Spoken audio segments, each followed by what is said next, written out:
नमस्कार। सफल ज्ञानम यूट्यूब चैनल में आपका स्वागत है। आज पार्ट 4 गणित का हम लोग देखेंगे, तो आइए जल्दी से शुरू करते हैं।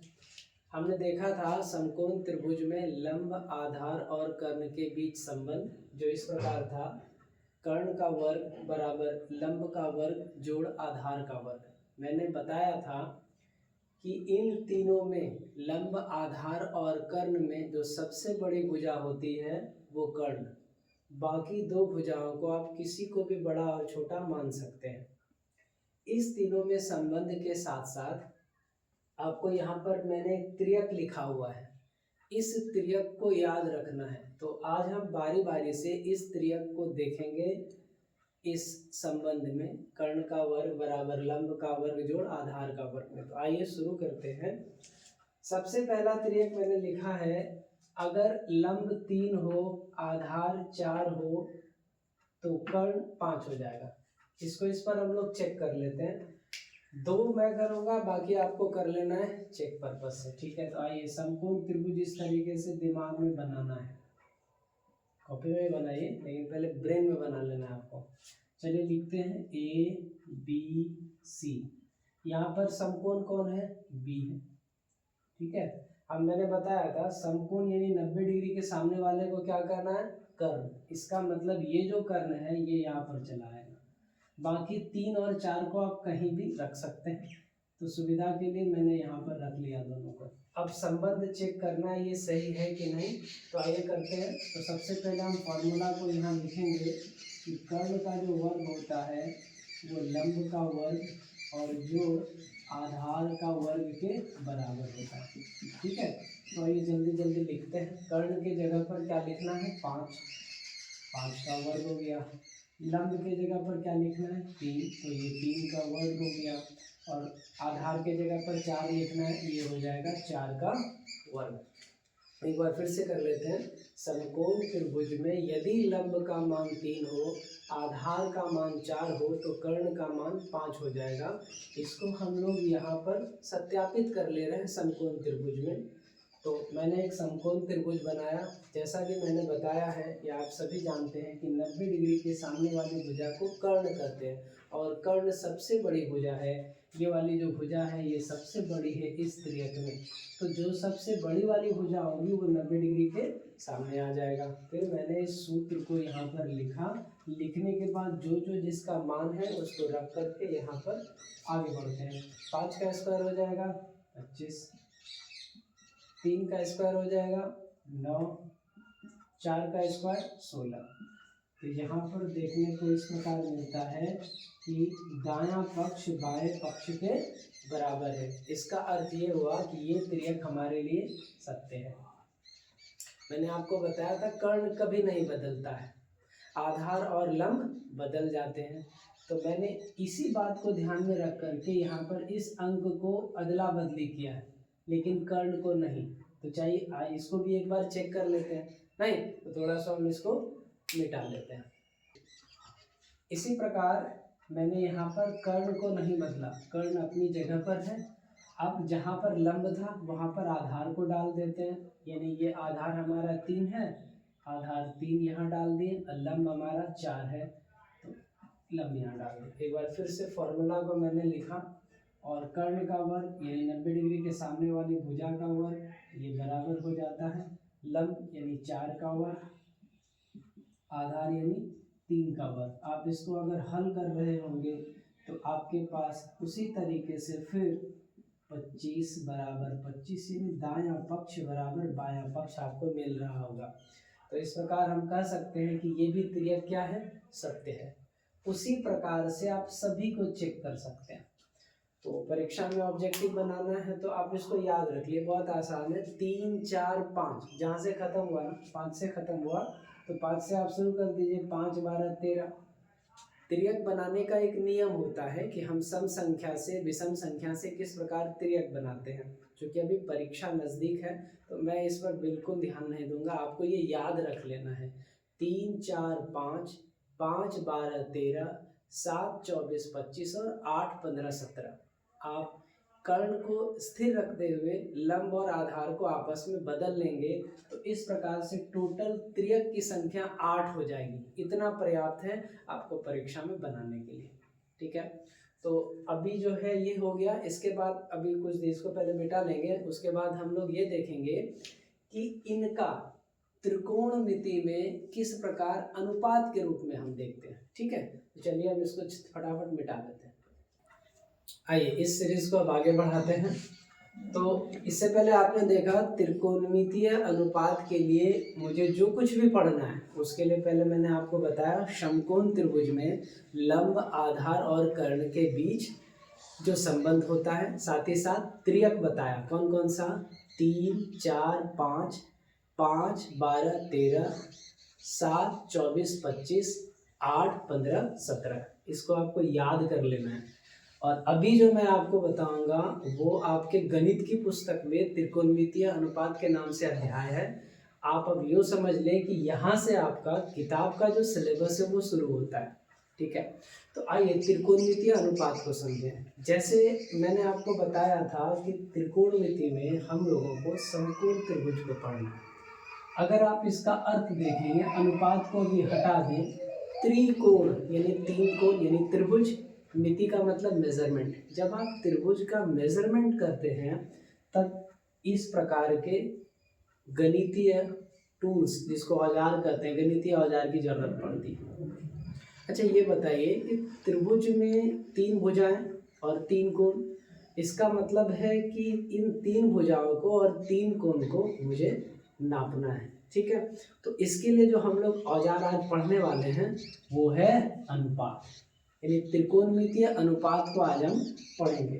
तो आइए हम लोग देखते हैं कि किस प्रकार से त्रिकोणमितीय अनुपात बना है, फिर नामकरण करेंगे।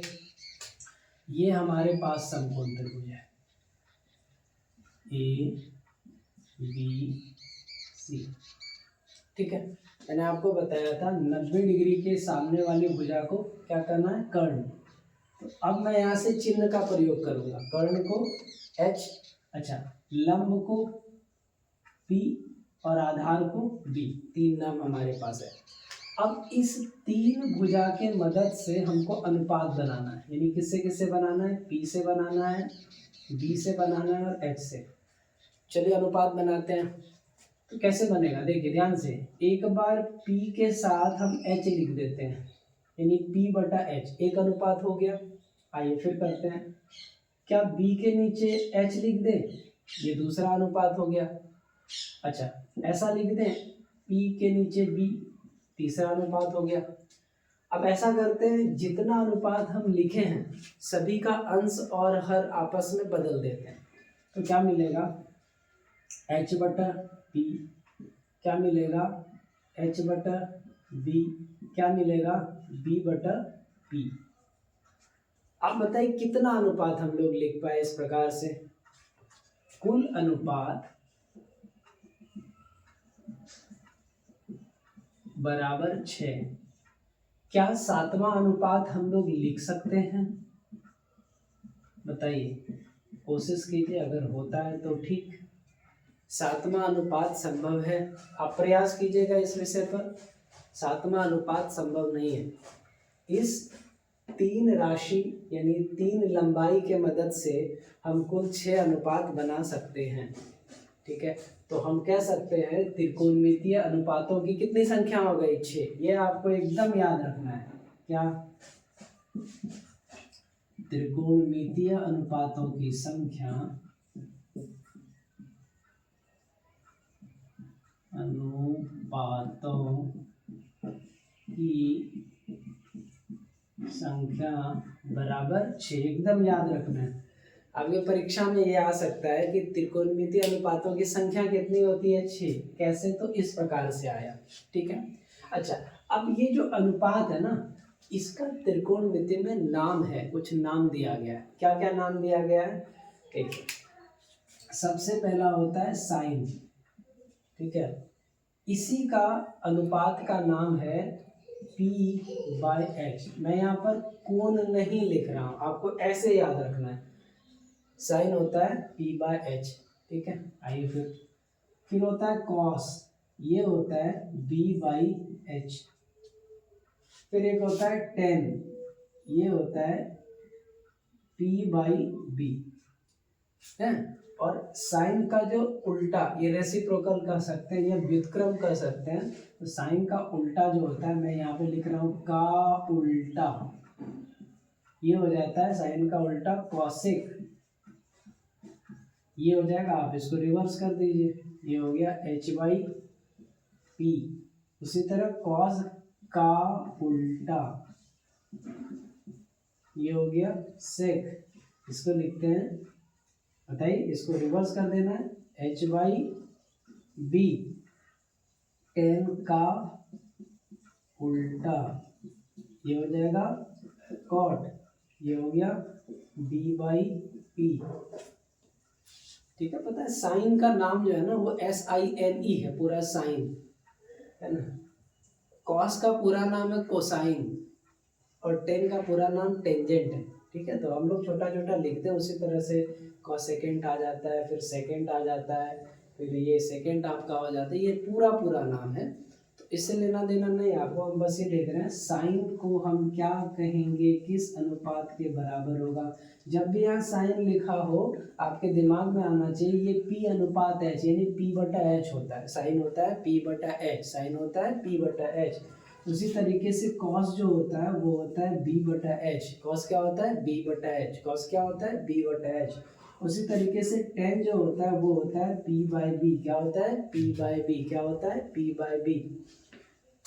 आप सभी साइन कॉस और टेन को जब उल्टा करते हैं तो उसका नाम बदल जाता है, अनुपात को बस हम लोग बदल देते हैं। साइन को लिखते हैं कॉसेक, कॉस को लिखते हैं सेक और टेन को लिखते हैं कॉट। बाकी अनुपात को आप बदल दें तो इस प्रकार से 6 त्रिकोणमितीय अनुपात ये होता है।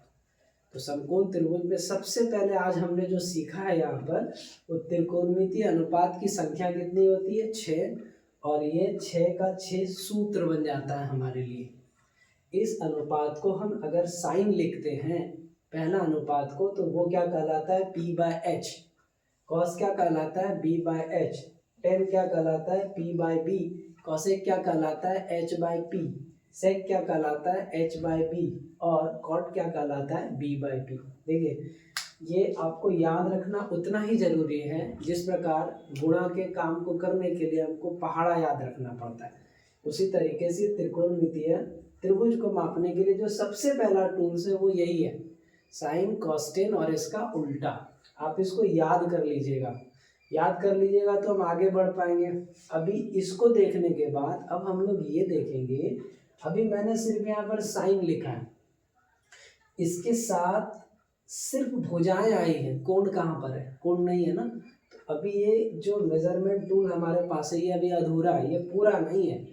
अभी इसके साथ हमको कोण को लिखना है। ठीक है, तो अगर आप इसको ध्यान में रखते हैं ना तो इसके बाद तुरंत अभी हम देख लेते हैं कोण के बारे में। तो ऐसा करते हैं, कोण के बारे में हम लोग दूसरे अध्याय में पढ़ लेंगे, मतलब दूसरे सीरीज में।